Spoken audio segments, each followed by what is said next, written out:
Oh,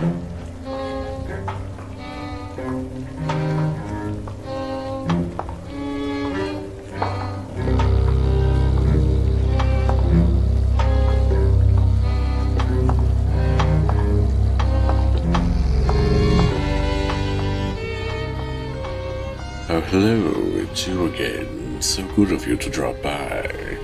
Welcome back to the Gallery of Curiosities. I remain, as always, your humble host, Osgood. We have a special exhibit this evening in honor of Banned Books Week. So, if you would kindly step right this way, we can begin our tour. Author J.D. Blackrose loves all things storytelling and celebrates great writing by posting about it on her website, slipperywords.com. She has published the Soul Wars series and the Monster Hunt Mom series, both through Falstaff Books, as well as numerous short stories. Do follow her on Facebook and Twitter. This will be read for us this evening by my dear friend, Ms. Gabrielle Riel. Ms. Riel is the director of the online radio station Radio Riel, which offers 6 themed music streams daily, curated for those embracing vintage sensibilities. Tune in at Radio Riel, that is spelled RIEL.org.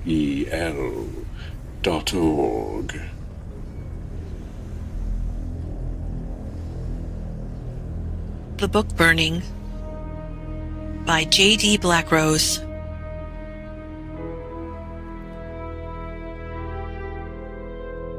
The librarian patted the man on his arm and guided him to a Zane Grey Western.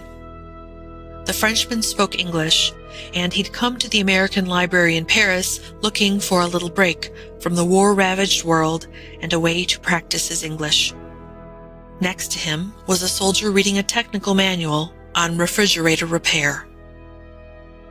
Catherine Dubois kept her smile plastered to her face as she helped Nazi soldiers looking for books to pass the time.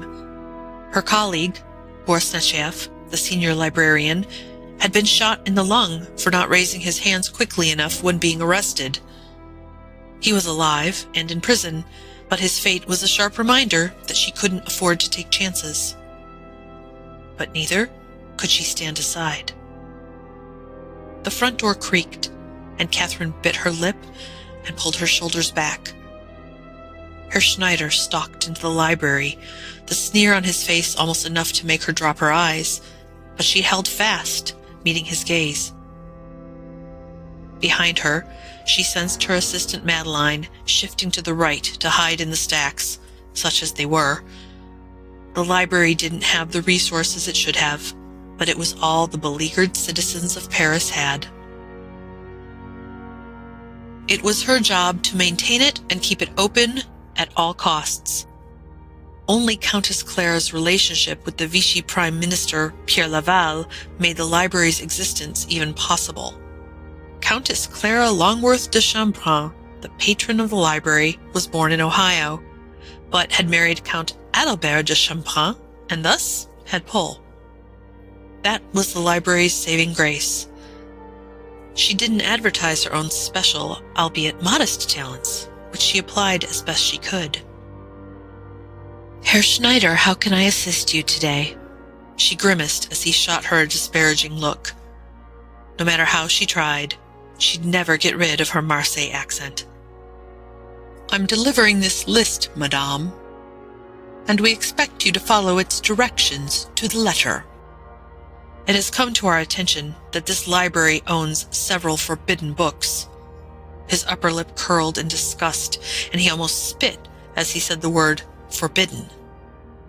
He handed her an envelope without looking at her.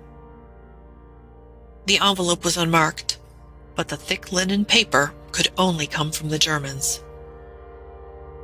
She opened it, proud that her fingers only trembled slightly. She read the contents, folded the letter, and placed it back inside, taking the moment to gather her thoughts. All of these books are forbidden?" she asked. The memo had been crystal clear, but she repeated it just to hear the horrible words out loud. She'd been expecting it, but still, it hurt. Her words also garnered the attention of the patrons in the library, who turned to stare. Appalled as she was by the reason for Herr Schneider's visit, she was relieved he didn't bring soldiers to ransack the library for the books, because he might have discovered the basement. She'd spelled the door to creak when Herr Schneider got close, so she would have warning of his arrival and a moment of time if required. "Yes, Prime Minister Laval has approved personally," he sniffed. "I understand many German soldiers come in here to get books." "Books help the soldiers relax," Catherine said, "so they can be more alert later." Herr Schneider dismissed her with a wave of his hand. "Not these books, and we wouldn't want the troops exposed to them, or Paris's citizens for that matter. These books are to be eradicated. Make sure any copies are pulled by tomorrow night. That is all you have to do. I will send an emissary the following morning to gather them." He narrowed his eyes at her. "If that is suitable for you, madame." His voice was dry enough to mop off a swimmer. "What will you do with them?" she asked, although she knew the answer. "Why, burn them, of course. Good day, madame." Herr Schneider snapped his heels together, gave her a Nazi salute, and strode out the door. Madeline tiptoed out of the stacks. "What books are on that list, Madame Dubois?" "The ones we expected. The ones burned elsewhere." She took a breath. "All Quiet on the Western Front, The Metamorphosis, Bambi, The Time Machine, The War of the Worlds." She trailed off and rubbed her eyes. "Bambi?" said Madeline, her eyes scrunched up. "The story about the baby deer?" "The very one." Madeline scanned the list. "The Call of the Wild?" Catherine gave a tired nod. "The Column by Gustav Meyrink," Madeline whispered. "It's a Jewish story. No wonder they want to burn that one. Do we have a copy?" "One," said Catherine. "Catherine, what are we going to do?" Catherine thought for a moment while a plan formed in her mind. She held up a finger, telling Madeline to wait, and walked behind the checkout desk. She sipped her tepid coffee, mourning the loss of a good café au lait, and sank into her chair. "Madeline, please collect the books as Herr Schneider requested. We dare not disobey." The girl gave a small resigned nod of her head and left to do as instructed. Catherine walked to her tiny office, a broom closet originally, and lifted the chair onto the desk. She scribbled a note onto a scrap of paper and bent to her knees. She crawled under her desk, barely fitting even though she was skinny as a rail and a mere 5 feet tall. She pushed on a hidden panel and placed the note on a small shelf on the other side. Then she closed the panel and moved in reverse, exiting her office and closing the door with a soft click. She joined Madeline in pulling books, noting that the girl caressed each book with a reverence and that fat tears streamed down her cheeks. As the sky darkened, Catherine cast a last look at the pile on the table and shook her head. But she gathered her coat to her, picked up a copy of Volk ohne Home by Hans Grimm, and went outside. She timed it for the busiest time of day, when most people were closing up shop, though there was not much left to sell. It wasn't cold, but she wore a scarf on the outside of the coat and walked at a sedate pace, as if she was simply enjoying the clear evening. A man who also wore a coat and a scarf passed her on the street and brushed her arm. The book dropped to the ground. "Oh, I am so sorry," said the man, as he retrieved the book from the concrete. "Are you all right? Did I hurt you?" "I'm fine," Catherine replied, placing her hands in her coat pockets. "Please don't worry about it." "I apologize again. I must remember to look where I'm going." When they parted, he held the book, and she hurried home. She took a different route in the morning and stopped at a small grocery that still had some meager supplies. "Madame Dubois, good morning," said the gray-haired proprietor. "The usual coffee?" "Yes, please, and a Danish." The man handed her the hot cup and a paper bag containing a stale Danish and a book. She opened the library with her normal efficiency, but if anyone was watching, they would have noticed that she whispered a few words under her breath while making a warding sign with her right hand. The squeak was on. She removed the book, a dog-eared copy of Les Misérables, from the paper bag and opened it to page 42, marked by an old postcard from Florida being used as a bookmark.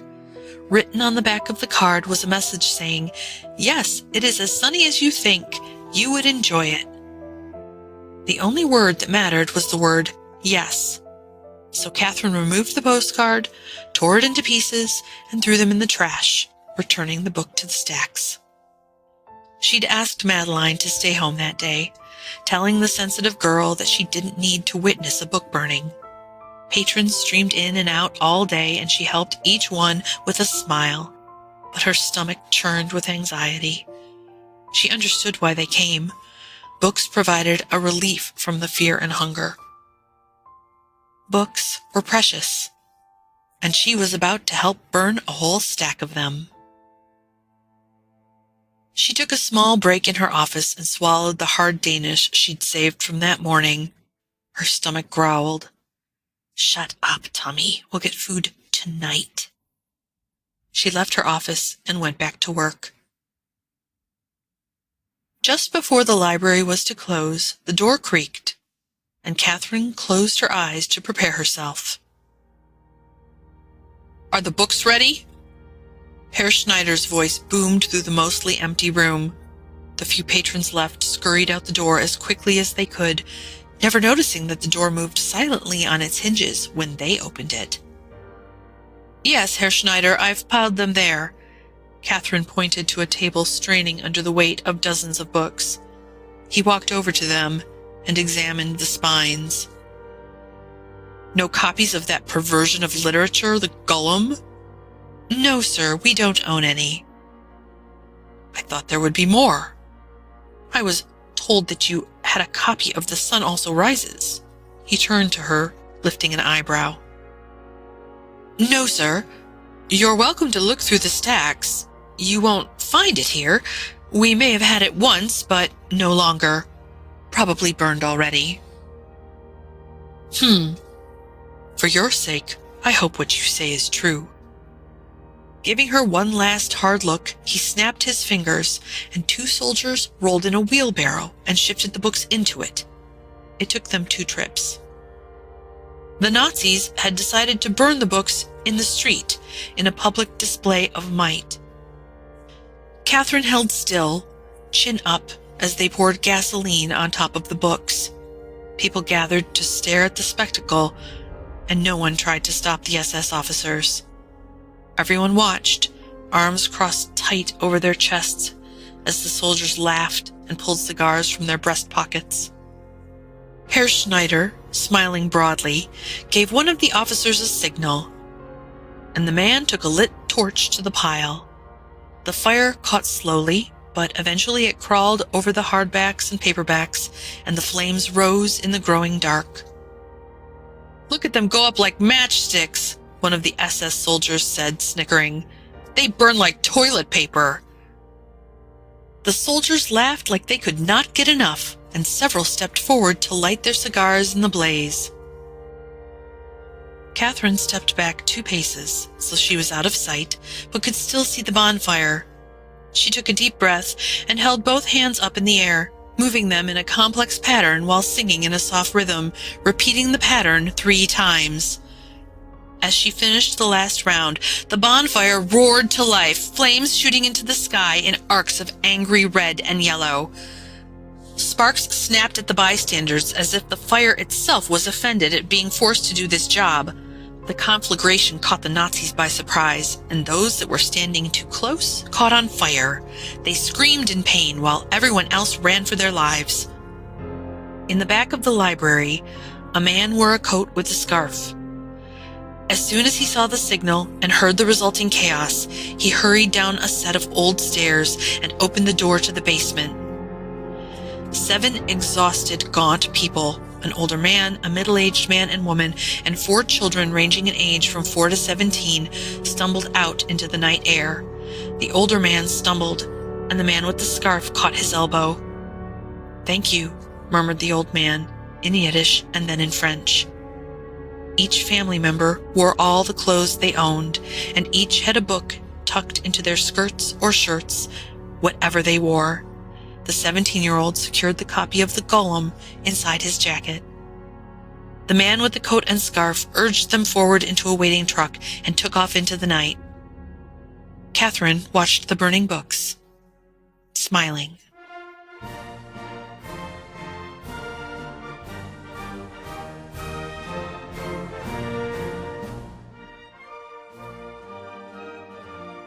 On May 10th, 1933, university students in Germany burned tens of thousands of books in one evening. Books which had been targeted as being un-German. The crowds which witnessed the bonfires were entertained by live music and patriotic speeches from political party leaders. Lest you should believe we have grown beyond such barbaric practices, a quick inquiry on the internet will demonstrate that book burnings continue to this day.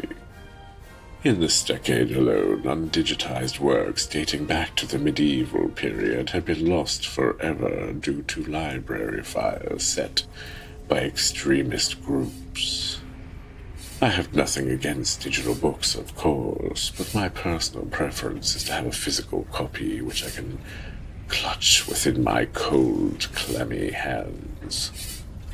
However, if there are any librarians out there listening whose work is to convert old books into electronic formats, might I urge you to work faster? The hour is late. You should be on your way now. Do come visit us next time at the Gallery of Curiosities.